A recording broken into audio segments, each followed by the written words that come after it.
Bienvenidos a Pulso Glocal. Pulso Glocal. Periodismo y gobernanza hiperlocal. Las 8 columnas de los principales periódicos de México. Gráficas y música amena. Bajo la conducción del periodista Hugo Augusto. Desde Tonalá, Chiapas. Comenzamos. Hola México y el mundo. Me da mucho gusto volverles a saludar. Hoy es viernes 31 de julio, el último día del mes. Es viernes de aislamiento social. En 2001, el juez Baltasar Garzón ordena prisión incondicional del exmilitar argentino Adolfo Islingo por participar en los vuelos de la muerte en la dictadura argentina. Les invito a revisar la frase del día. Si tienes dudas, no puedes publicar todavía. Gumersindo Lafuente, subdirector de eldiario.es. Vayamos a ver qué es lo que nos tiene el gato encerrado. Pulso Glocal. La mitad de los periódicos de los 10 principales diarios de México, impresos de México, publican a 8 columnas. La histórica caída del PIB de 18.9% en el segundo trimestre del año, esto es de abril a junio, dado a conocer por el INEGI. Hay mesura en los diarios, solo se observa en Reforma una acusación al gobierno federal de no apoyar a empresarios víctimas de la pandemia del COVID-19. Esta mañana el presidente López Obrador ha tratado de hacer un control de daños con manejo mediático, al adelantar que en julio ya hay recuperación económica, tratando así de establecer que lo peor ya pasó. Los diarios que lo destacan como su nota principal son El Economista, Crónica, El Universal, Reforma y El Sol de México. En otro orden de ideas en materia política, tenemos 3 noticias. 2 referentes al anuncio de López Obrador de que una empresa pública distribuirá medicinas a fin de evitar corrupción y altos costos. Esto lo dan a conocer La Jornada y Excelsior.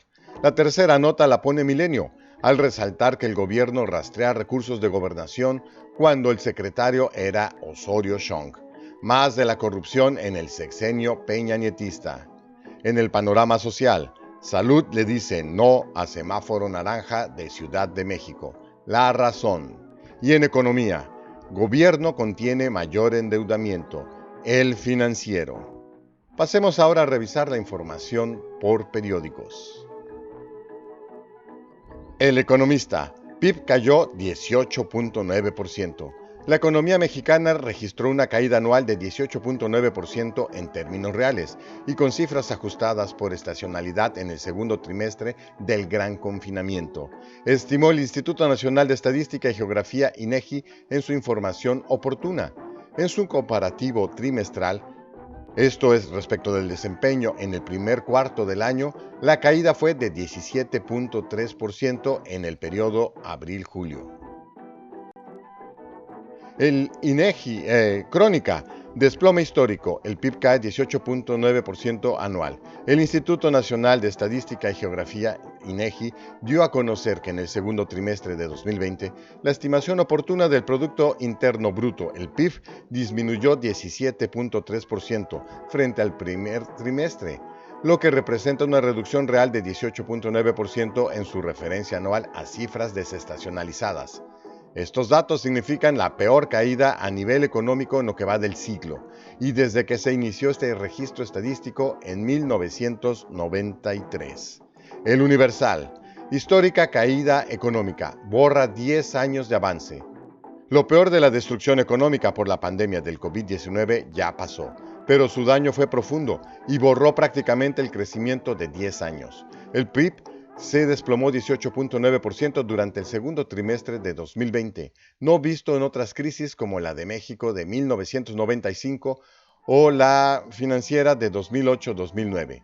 La economía mexicana hiló 5 trimestres a la baja, profundizando la recesión por la que transitaba el país aún antes de la emergencia sanitaria. Reforma. Hunden a PIB, virus y falta de apoyos. El INEGI anunció ayer que el PIB de México durante el segundo trimestre de 2020 se desplomó 17.3% respecto del primer trimestre del año. Alfredo Coutinho, director para América Latina de Moody's Analytics, dijo que la contracción económica del segundo trimestre se derivó en buena medida de la falta de respuesta del gobierno federal para controlar la epidemia y la ausencia e insuficiencia de acciones para paliar la caída. El Sol de México, economía con su peor caída en la historia. El PIB del país se contrajo 18.9% a tasa anual en el segundo trimestre del año, según reportó este jueves el INEGI. La fuerte contracción trimestral del Producto Interno Bruto estimada en 2020, trimestre segundo, de menos 17.3%, es la mayor en la historia de este indicador macroeconómico y casi duplica la baja en 1995, trimestre segundo, de menos 9.1% y 2009, trimestre segundo, de menos 8.9%, escribió Julio Santaella, presidente del INEGI, en su cuenta de Twitter. Pasemos ahora al panorama político. En materia de corrupción, la jornada. Nueva empresa pública distribuirá medicinas. AMLO. Con la reforma legal que abre la puerta a la importación de medicinas, este viernes el gobierno federal firmará un convenio con la Organización de las Naciones Unidas para la adquisición en mejores condiciones de medicinas, vacunas y equipos médicos, anunció el presidente López Obrador, quien informó que se conformará una empresa pública que se responsabilizará de la distribución de estos productos a partir del 15 de agosto. Excelsior. Gobierno que creará su distribuidora de medicinas. La adquisición de medicinas, vacunas y equipos médicos para el sector salud público lo hará la ONU y una empresa estatal se encargará de distribuirlos, adelantó el presidente López Obrador. El titular del Ejecutivo afirmó que el director de la empresa pública de distribución será David León, a la fecha coordinador general de Protección Civil. Milenio. Rastrean 40,000 millones de pesos de partida reservada en la Segov de Osorio.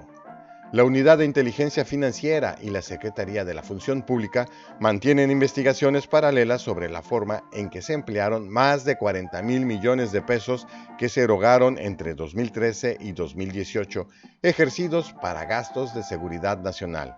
Fueron destinados a dependencias de seguridad, incluidas la Secretaría de Gobernación, cuando era su titular Miguel Ángel Osorio Chong, el extinto Centro de Investigación y Seguridad Nacional, CISEN, la Procuraduría General de la República y otros órganos para misiones y objetivos confidenciales. Pasemos ahora al panorama social. La razón. Semáforo. Ciudad de México se ve en naranja, Salud lo proyecta en rojo. La jefa de gobierno de Ciudad de México, Claudia Sheinbaum, prevé mantener por sexta semana el color naranja en el semáforo de seguimiento a la pandemia de COVID-19 y va por más aperturas con controles. En borrador, la Secretaría de Salud valora que hay que dar marcha atrás. El subsecretario Hugo López-Gatell plantea sanciones, incluso penales, por no acatar indicador. Provoca rechazo entre mandatarios de todos los partidos. Sigamos ahora con el panorama económico. El financiero. Reserva gobierno endeudamientos si hay rebrote. La Secretaría de Hacienda de Crédito Público abrió la puerta a la contratación de deuda, pero solo en caso de un rebrote del COVID-19. El subsecretario de Hacienda, Gabriel Llorio, refirió que el gobierno federal decidió no utilizar más endeudamiento por el espacio fiscal reducido que se mantiene en las finanzas públicas y porque lanzar un paquete de estímulos de 20% del PIB, como en otros países, aumentaría el costo financiero de la deuda en alrededor de 300,000 millones de pesos. Sigamos ahora con la imagen del día. Nepal reabre sus montañas del Himalaya y el monte Everest para el montañismo, con el fin de impulsar su economía. Esto a pesar del coronavirus. Nos quedamos con esta imagen tan bonita para despedirnos. Hemos llegado al final de esta transmisión. Les deseo un gran fin de semana. No salgan de casa, guarden su distancia y todas las precauciones posibles para evitar contagios por ustedes y por los demás. Hasta el lunes entrante. Esta fue una emisión más de Pulso Glocal. Periodismo y gobernanza hiperlocal. Bajo la conducción del periodista Hugo Augusto. Ahora cuentas con la información más relevante del día. Gracias por acompañarnos.